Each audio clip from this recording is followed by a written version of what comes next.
नहीं है। अच्छा अच्छा देखो बढ़िया बढ़िया। कुछ सवाल जवाब किए नहीं? अच्छा 1-to-1। अच्छा तो यार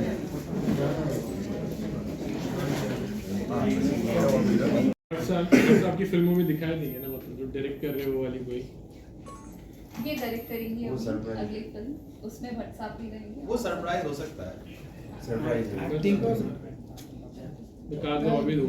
ला भाई केक ला।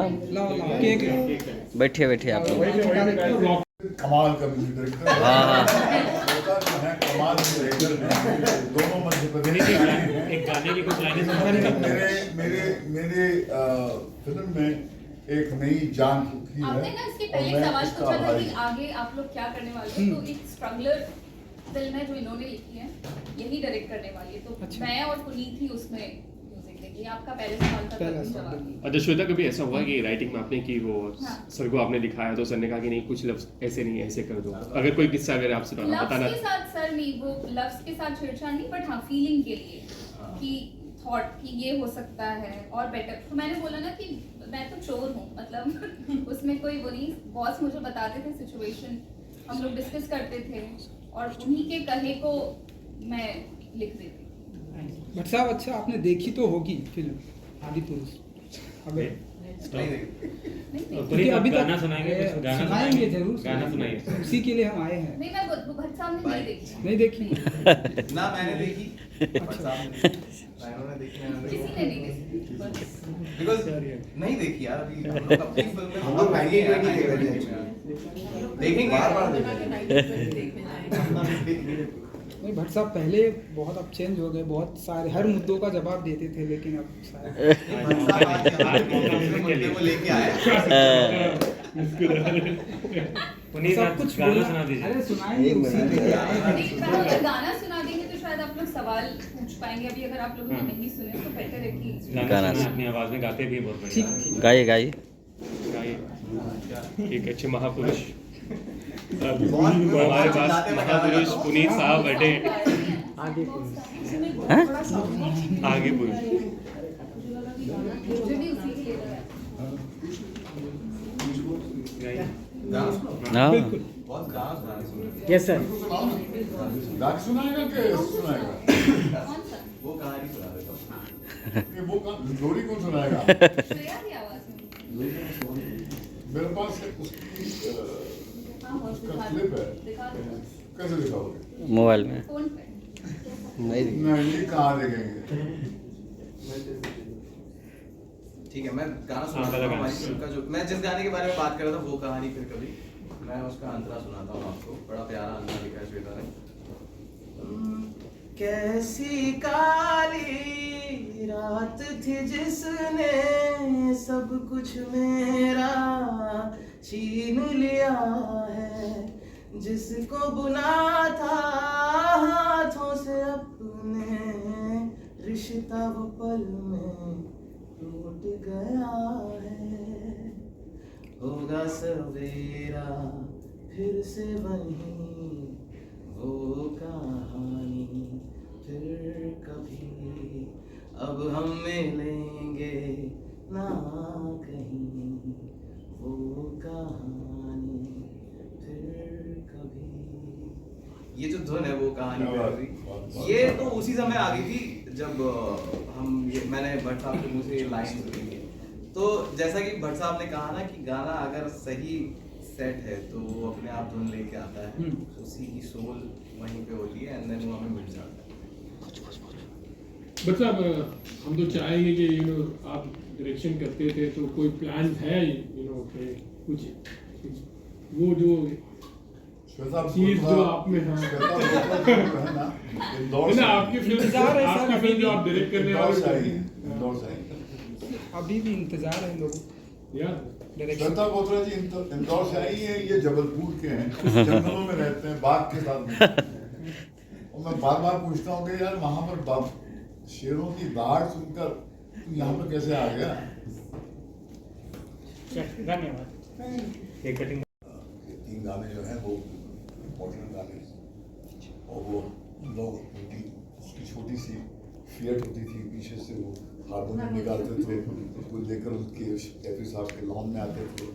कैफी साहब आते थे और वो बहुत ही हिचकते हुए, बहुत ही नर्वसली अपना कलाम सुनाते थे जो सिचुएशन पे है। और जब मेरे तरफ देखते थे, और मैं उम्र में बहुत कम था, मैं उस वक्त 33 34 जब आज मेरी, तो मैंने कहा कि बहुत अच्छा समझ में आ गया तेरे को, तो कहते थे वो। और फिर वो जगजीत वहीं पर बनाता था तो, और एग्जैक्टली ये बात जगजीत ने भी कही थी जो आप कह रहे हैं कि मरहूम जगजीत जो है, जिसकी गाने आज भी आप सुनते हैं, कि अच्छा गाना जो है अपनी धुन जो है साथ में लेके आता है। वो लफ्ज़ अलग थे, अतीक शिवाई साहब भी ऐसे कहते थे, मगर बख्शी साहब भी कुछ ऐसे ही कह रहे थे। तो ये सही कह रहे हैं कि वो जब अच्छी राइटिंग होती है तो धुन कहीं पर उसकी कोक में ही छुपी होती है। हाँ, एक्चुअली लोरी पुनीत ने आई थिंक 2 दिन में बना लिख के भेजा था, और मतलब आफ्टर फ्यू मिनट्स उसने गुनगुना के भेज दिया। बिकॉज मैंने कहा ना कि अगर किसी कंपोजर को राइटिंग की समझ है तो उसको धुन बनाने में ज़्यादा वक्त नहीं लगता, बिकॉज वो जानता है कि राइटिंग में क्या सोच के उसको लिखा हुआ होगा। तो वो अगर आप वो स्कैन करना जानते हैं तो मुझे नहीं लगता कंपोजिंग में कोई प्रॉब्लम आती है। बट श्वेता ने बहुत अच्छा लिखा है, एंड 2-3 तो लिखे थे हमने वर्जन, हर गाने के 2-3 वर्जन तो लिखे हैं। अभी लोरी आई नहीं है, जिस लोरी की हम बात करें वो श्रेया जी ने गाया है, एंड आज तो आप सुनिएगा, बहुत ही कमाल की लोरी है। एंड मैं आपको बताना चाहूँगा बॉलीवुड की पहली हॉन्टेड लोरी है ये। आज तक कभी भी हॉन्टेड लोरी नहीं आई है यहाँ पे। तो हाँ, ऐसा लगता है कि यूक्रेन में कोई यूक्रेन में जंग चल रही है, उसमें माँ जो है अपने बच्चों को एक सुलाने के लिए एक लोरी बना रही है। तो मुझे लगता है कि सबसे ज़्यादा इस गाने को हाईलाइट मिलेगा, बिकॉज एक तो लोरी है, ऊपर से हॉन्ट है। तो जिस तरह से हॉलीवुड में ललबाइज आते हैं, हॉन्टेड ललबाइज, हमारे यहाँ नहीं है। This is going to be the first. Sir एक छोटा सा क्वेश्चन है आपसे कि Johnny, yes sir, very sensible journalist, because he's using a contemporary medium of today to make his point. नहीं बिल्कुल, बिकॉज आपने जो पूछा उससे मुझे सर, आपने सलीम साहब का किस्सा बताया था कि अगर आप पहाड़ की चोटी तक नहीं पहुंच सकते तो पहाड़ चढ़ना मत शुरू करो, और आप एक चोटी पे पहुंच गए उसके बाद आपको दिखेगा एक और पहाड़ है। तो ऑब्वियसली एम वहीं तक जाने का है, अभी शुरुआत है, वक्त लगेगा, उसके लिए तैयार है कि ओवरनाइट सक्सेस जितना जल्दी मिलता है उतना जल्दी चला भी जाता है। सफर लंबा है, बट हाँ वहीं तक पहुंचना है। भट्ट साहब हैं हमारे साथ। अरे हर फ्राइडे जो है हाँ। तकदीर लिखते हैं आप लोग हमारी। अच्छा बट सर आपसे एक क्वेश्चन है कि आज के टाइम में आपको नहीं लगता कि freedom of expression towards cinema वो चीज़ कहीं ना कहीं छीन ली गई है, क्योंकि मेकर्स एक्सेप्ट नहीं करते हैं कि उन अगर कोई भी क्रिटिसाइज़ करे या फिर एक्टर्स, आपको क्या लगता है ये लूप है कहीं ना कहीं जो सिनेमा जिस राह पे जा रहा है अभी? सवाल समझ ही नहीं पाया कि आज के टाइम पे जो फ्रीडम ऑफ एक्सप्रेशन है सिनेमा को लेकर के, कि आप अपनी लाइक क्रिटिसाइज़ नहीं कर सकते हो इन फ्रंट ऑफ मेकर्स या फिर एक्टर्स एक्सेप्ट नहीं करते उस चीज़ को मोस्टली। मुझे तो लगता है कि आज का वक्त जो है ज़्यादा मुमकिन है। आज के दौर में to be a content creator, to be an actor, आपके पास गुर्दा चाहिए, क्योंकि पहले तो वर्ड ऑफ माउथ से स्प्रेड होता था, तो आहिस्ता आहिस्ता होता था। आज तो फिल्म आपकी लगने से पहले शो से आपकी ऑब्वियसली जो है लोग लिखने के लिए तैयार होते हैं।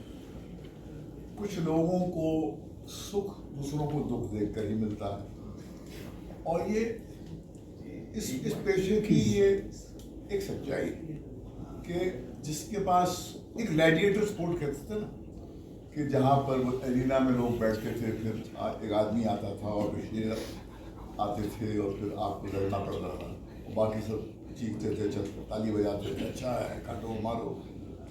कुछ हर फ्राइडे जब हमारी फिल्में लगती हैं तो ग्लैडिएटर स्पोर्ट भी समझिए, क्योंकि किसी को उसको जलील करना वो भी एंटरटेनमेंट का हिस्सा हो गया है। सब कुछ, और जो इस असलियत से मुंह फेरता है वो कंटेम्प्रेरी दौर में जी ही नहीं पाए। ये आप मीठा मीठा हाँ हाँ कड़वा कड़वा थू थू ये नहीं चलेगा। दोनों सच्चाई है, और जो इसके साथ जी सकते हैं वो जिएंगे, जो नहीं जी करते छोड़ जाते हैं, थक जाते हैं, बर्दाश्त नहीं होता। एक हॉरर फिल्म में म्यूजिक देना स्कोप आई नो कितना होता है नहीं होता है, इट्स अ चैलेंज। मैं चाहूँगा कुछ देखा है सुना है तो everyone has become an expert also, तो ये दौर जो है एक्चुअली वो आपके हिसाब से कितना सही भी है? या देखिए जर्नलिज्म में भी ये है जो है आया था कि साहब आजकल तो हर कोई व्यक्ति जो है जर्नलिस्ट हो गया है, मगर एक इन्फॉर्म्ड ओपिनियन होती है। एक व्यक्ति होता है जिसने तपस्या से बहुत मेहनत से एक क्राफ्ट को मास्टर किया है। जब उसका आप काम पढ़ते हैं, एक एस्टैब्लिश्ड न्यूज़पेपर हो या एक एस्टैब्लिश्ड नेटवर्क हो, उसका आप कंटेंट देखते हैं तो उसका कोर, उसमें कोर होता है, उसका अंदाज आपको पेश करने का होता है नया, और वो एक सम्मान करते हैं आपके वक्त का।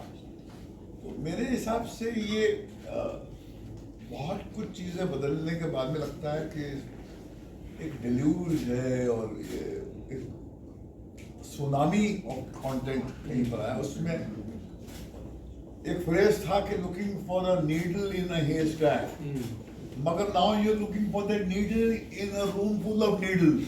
तो उसमें आपको वो कैसे मिलेगा? तो हेयर स्टैक में तो मिल जाती है आपको एक नीडल।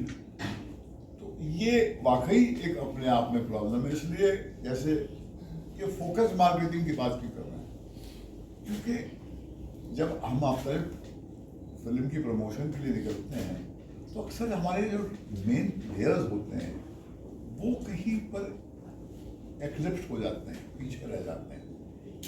तो उनको उनका अधिकार है उनको असर्ट करने का, और हमारा फर्ज है उनको आगे पुश करने का, क्योंकि ये तो वो balance of power in a production house और इन अ फिल्म कम्युनिटी वो अनइवन होता है। ज़रूरी नहीं कि सिर्फ आप बहुत बड़े स्टार बन जाएं और आपके एक्स नंबर ऑफ गाने जो हैं वो बिकें, तब जाके ही आप दुनिया को बोलेंगे कि अब हाँ ये व्यक्ति कमाली है, और बाकी जो है जो बैकग्राउंड में है उसको आप फोकस ही नहीं देंगे। सो आई पर्सनली फील के, जिसे मैं अपने राइटिंग रूम में कहता हूँ कि the story listener is far more intelligent actually team. उससे पहले नदीम श्रवण और समीर, उसके बाद कतील शिफाई साहब और अनु मलिक। ये तीन म्यूजिक डायरेक्टर्स और लिरिक राइटर का जो एक रिश्ता था,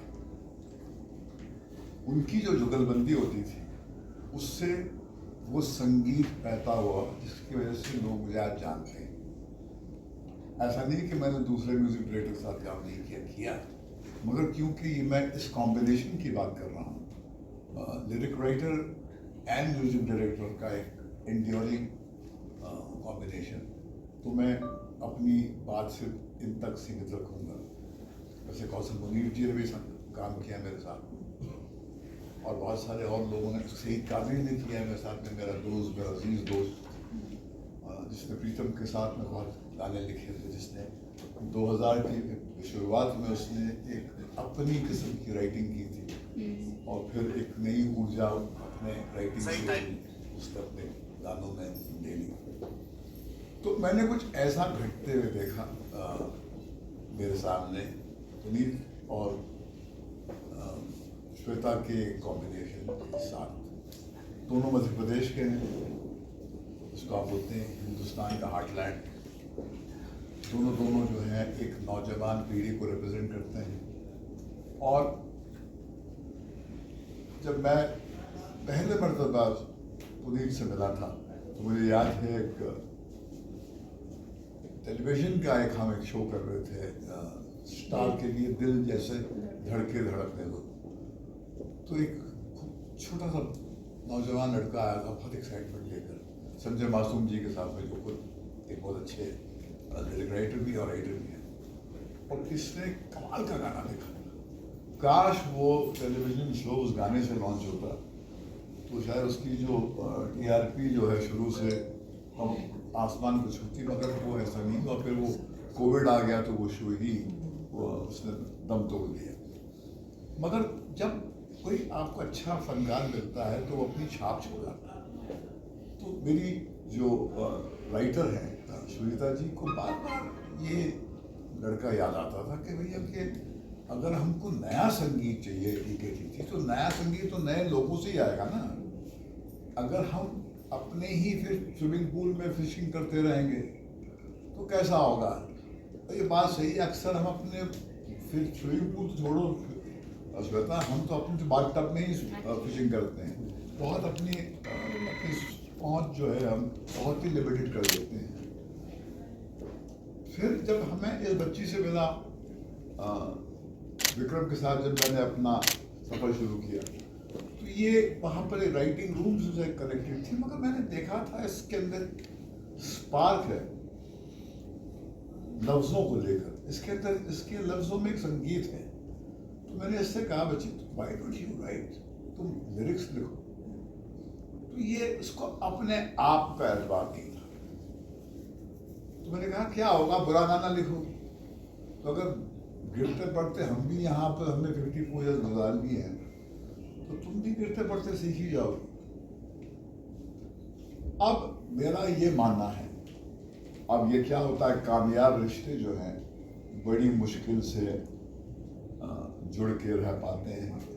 और ये कॉम्बिनेशन जो है मैंने देखा है, ये हमारे साथ में श्वेता जी की जो अगली पिक्चर जो है हम बना रहे हैं हरे कृष्णा मीडियाटेक में स्ट्रगलर, उसके गाने भी इन्होंने कंपोज किए हैं, लिरिक्स इन्होंने लिखी है। ये हमारे साथ बहुत ज़्यादा काम करने वाले हैं आने वाले कल में। और लेखक क्योंकि हमारे राइटिंग रूम का ये हिस्सा है, और जब कोई लिरिक राइटर आपके राइटिंग रूम से कनेक्टेड होता है तो उसकी राइटिंग में वो कथानक की गूंज होती है। नहीं तो बाहर से जब हम लाते हैं एक लिरिक राइटर तो उसको हम सिचुएशन समझाते हैं, मगर बहुत कोशिशों के बावजूद, बहुत ईमानदारी के बावजूद भी वो कुछ कटा हुआ, कुछ अलग जिस्म का एक हिस्सा लगता है कि आपको जुड़ गया है। तो मेरा ये मानना है कि मैं चाहूँगा कि ये दोनों अपने इस कॉम्बिनेशन को जिंदा रखें। और 1920 के गाने जो हैं बहुत ही खूबसूरत गाने हैं। एक 1920 फ्रेंचाइज जो एक हॉरर फ्रेंचाइज है, जिसमें अक्सर आप ये उम्मीद करते ही नहीं है कि कुछ राइटिंग में गहराई होगी। अगर आप गाने सुने जो शायद इन्होंने आपको नहीं सुना है तो आपको महसूस होगा कि संगीत से लेकर इनकी राइटिंग में एक ऐसी गहराई है जो हमारी कहानी को एक डेप्थ देती है। नहीं तो ये हॉरर फिल्म में ऐसे गाने बड़ी मुश्किल से आते हैं, और आते हैं तो हमारी राज थी, वो भी बहुत बड़ी हिट थी, हॉरर जॉनर की फिल्म थी, मगर वो रोमांटिक सॉन्ग्स थे। तो रोमांटिक सॉन्ग का एक अपना एक मयार होता है और वो दिल की गहराइयों तक पहुंच नहीं पाते। तो मैं तो श्वेता से कहता हूँ कि इसने एक लोरी जो लिखी है, जो इसने कंपोज की है, वो इतनी आउटस्टैंडिंग है, जो मैं चाहूँगा कि आप उसे सुने यहाँ पर। और आप इनसे पूछें, क्योंकि मेरा फ़र्ज़ ये था कि एक नौजवान पीढ़ी जो आने वाले कल में टॉर्च बेयरर्स होंगे, जिनके गाने आप सुनेंगे, उनसे आप रूबरू हुए, उनसे बात करें, क्योंकि ये आने वाले कल में ये फ्रंट रोज में आपको मिलेंगे और यकीनन अपनी वो पहचान बनाएंगे जो बाकी great music directors and writers have created in the past. कभी इनका भी जिक्र वैसे ही होगा जैसे मैंने अभी एनएम करीम साहब का किया, बख्शी साहब का किया, समीर जी का किया, नदीम श्रवण का किया, सईद कादरी प्रीतम का किया, और खतीर शफाई साहब अन्नू मलिक का किया। अन्नू मलिक का तो पूर्ण डिजिटल जन्म हुआ था, फिर तेरी कहानी याद आई थी। तो जब लफ्ज़ों के साथ में म्यूज़िक डायरेक्टर की रूह जुड़ जाती है तो कुछ और ही हो जाता है, और वही रहा है राज। हमारे में कोई ऐसे कुछ जादू की छिपास खड़ी नहीं होती हमारे पास। हम केवल म्यूज़िक डायरेक्टर्स की गहराई को छूते हैं, लिरिक राइटर की गहराई को छूते हैं, फिर बाकी सब चमत्कार इनका होता है। ये तो आप लोग हमको फोरग्राउंड में रखते हैं तो ये बेचारे पीछे रह जाते हैं जब तक म्यूजिक डायरेक्टर बहुत बड़ा स्टार नहीं बन जाए। एक ज़माना तो हम बचपन में, शायद आप लोग सबको पैदा भी नहीं हुआ होगा, एक ओपी नैयर साहब थे, वो इतने बड़े म्यूजिक डायरेक्टर थे कि उनके होर्डिंग्स लगते थे, और वो बहुत पॉपुलर सिगरेट ब्रांड्स की को एडवर्टाइज करते थे। और बम्बई की सड़कों पे आप देखते थे कि ओपी नैयर साहब का होर्डिंग क्या। फिर एक ज़माना था जब डिस्ट्रीब्यूटर पूछते संगीत किसका, म्यूज़िक किसका। तो वो दौर जो है कहीं पर एक डिजिटल एज में और एक रीमिक्स के ज़माने में कहीं पर हम अपनी रूह से कट गए हैं, अपनी मेलोडी से कट गए हैं। और कहीं क्योंकि ये main land heartland of India से आए हैं, इनके कानों में भी वो गाने गूंजते हैं जिसपे ये पले हैं बड़े हैं हमारे गाने सुनकर। मगर इनका अपना बहुत कुछ है जो ये लेके आए हैं, और वो जो उनका अपना है उसके वजह से हमारे पुराने जो जाले हैं, हमारे पे जो जंग और हमारे पे जो धूल जो चिपकी है, हम कुछ धुल जाते हैं, कुछ साफ हो जाते हैं। और जैसे मैंने पिछली प्रेस मीटिंग में भी कहा था कि ये दौर है रिवर्स मेंटरिंग का। एक नौजवान जनरेशन के गले से आपको इस मुल्क की मौजूदा हालात से जुड़ना चाहिए। The elders have a right and their duty to guide them, मगर ये ऊर्जा इनकी है, सेंटर स्टेज इनका है, इनको राइटली वो सेंटर स्टेज मिलना चाहिए जो इनको अक्सर नहीं मिलता। और अभी हॉलीवुड में जो झगड़ा चल रहा है राइटरों का, ऑलमोस्ट 7th वीक का एक उनका स्ट्राइक चल रहा है जिसको भी एक्टर्स ने भी सपोर्ट किया है। वो यही है कि अक्सर स्पॉटलाइट जो वहाँ पड़ती नहीं है, कोलैबोरेटिव खेल है ये जब हम मैच जीतते हैं तो केवल एक आदमी जो सेंचुरी बनाता है उसकी वजह से नहीं जीतते हैं, मगर हम एक ही व्यक्ति का चेहरा, एक ही व्यक्ति को हम पूरा फोकस देते हैं। तो ये फोकस मार्केटिंग हमारी इंटेंशन थी, इसलिए अब मैंने काफ़ी कुछ बोल लिया है। अब स्पॉटलाइट इस बच्ची पे और इस बच्चे पे होगी, और बाकी जो राइटर्स हैं, अमन जी भी राइटर हैं मेरे, और सुनीता जी भी है, इनसे उनकी तो पुनीता एंड श्वेता जी बहुत बड़ी रिस्पॉन्सिबिलिटी दी है भट्ट साहब ने आप लोगों को कि फ्यूचर का बहुत ही बड़ी रिस्पॉन्सिबिलिटी दी है। तो आप लोग कुछ कहना चाहेंगे एंड कि क्या कुछ आने वाले दिनों में हमें देखने को मिलेगा? पहले कौन बोले, ये बोले कि ये बोले? श्वेता जी अपनी मैं एक बात बोलना चाहूँगा, भट्ट साहब की बातों को तो ऑफिशियली ट्रैक डिक्लेयर कर देना चाहिए। अरे बाप रे बाप। ऐसा लगता है वो जब बोलते हैं तो ऐसा लगता है सुनते ही जाओ, वो बहुत आप बोलते रहा करिए ऐसे, और वो हम इतना हम लोग वो हो जाते हैं कि इतनी बातें सीखने को मिल जाती हैं। और जो म्यूज़िक हम लोगों ने निकाला है वो कहीं ना कहीं इनकी बातों से ही आया है। एक गाना है वो कहानी फिर कभी 1920 का पहला गाना, मैं उसका एक छोटा सा किस्सा बताता हूँ। दिल जैसे धड़के और रगने दो के टाइम पे हम लोग सेट पे थे फिल्म सिटी में, तो भट्ट साहब से किसी ने पूछा कि भट्ट साहब आप सड़क 2 के बारे में कुछ कहना चाहेंगे, तो भट्ट साहब ने बोला वो कहानी फिर कभी, एंड मैंने वो लाइन नोट कर ली यार ये तो गाना है। एंड फिर वो कोविड वगैरह आ गया था तो गाना मैंने बनाया एंड मैम को भेजा था बहुत पहले, and one of the ma'am's favourite song was.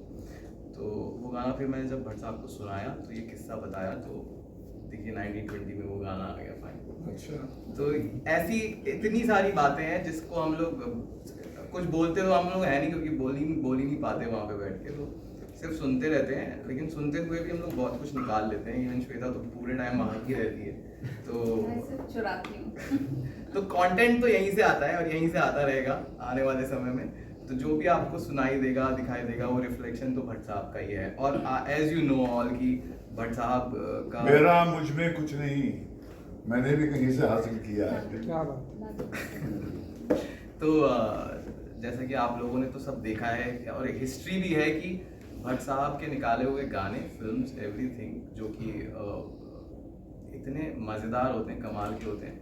मैंने भी वहीं से सीखा है।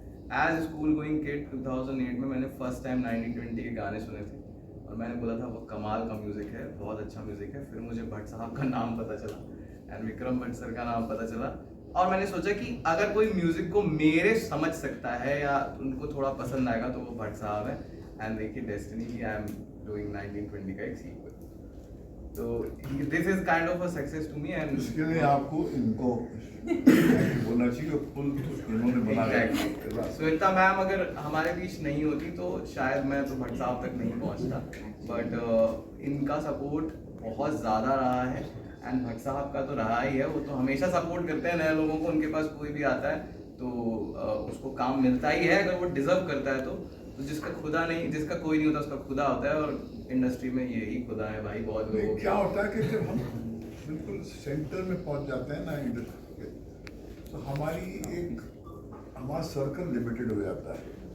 तो मुझे याद है कि सोनी जो इंटरनेशनल लेवल के जो एक रिप्रेजेंटेटिव आए थे, जिनके साथ हमने कुछ फिल्में बनाई थी, उसने एक बात कही थी कि जब हिंदुस्तान के फिल्म मेकर्स को ये बात समझ में आ जाएगी कि वो लोग जो इंडस्ट्री से कनेक्टेड नहीं हैं, जो यहाँ पर मौजूदा जो राइटर्स नहीं हैं, म्यूज़िक डायरेक्टर्स नहीं हैं, उनके साथ काम करना शुरू करेंगे, तो हो सकता है कि ये जो दीवारें आपने खड़ी की है जहाँ पर सिर्फ कुछ लोग अंदर प्लेयर्स हैं, बाकी बाहर हैं, हो सकता है कि वो ला के आपके अंदर एक नई जान फूके।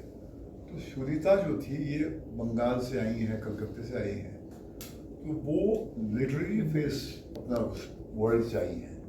तो इसके पास वो आँख थी कि जब हम म्यूज़िक डायरेक्टर्स के बारे में डिस्कस कर रहे थे तो इसने हमको कहा, विक्रम को कहा कि क्यों ना हम उस लड़के को लें जिसने हमारे लिए एक गाना दिया था, मगर वो शो बंद हो गया। फिर हमने वो गाना सुनाया विक्रम को, तो विक्रम ने कहा यह वाकई ये कमाल का गाना है, और फिर वहाँ से एक शुरुआत हुई। मगर वो आँख जो है वो एक पाक आँख थी, उस पर बाजार की धूल नहीं बैठी। और इसलिए मैं कहता हूँ कि नया संगीत, नई राइटिंग, नया टैलेंट ही आके एक नई ऊर्जा लाएगा। और हमको अपनी, ये तो आजकल फॉर्चुनेटली है डिजिटल एज की वजह से आपके पास इंफॉर्मेशन, आपके पास कंटेंट दुनिया भर से आ जाता है। तो ये, मगर फिर भी जैसे मैं इसको कह रहा था, अच्छा यार मुझे समझ में नहीं आता, तो इतना टैलेंटेड आदमी है, आज के गेट कीपर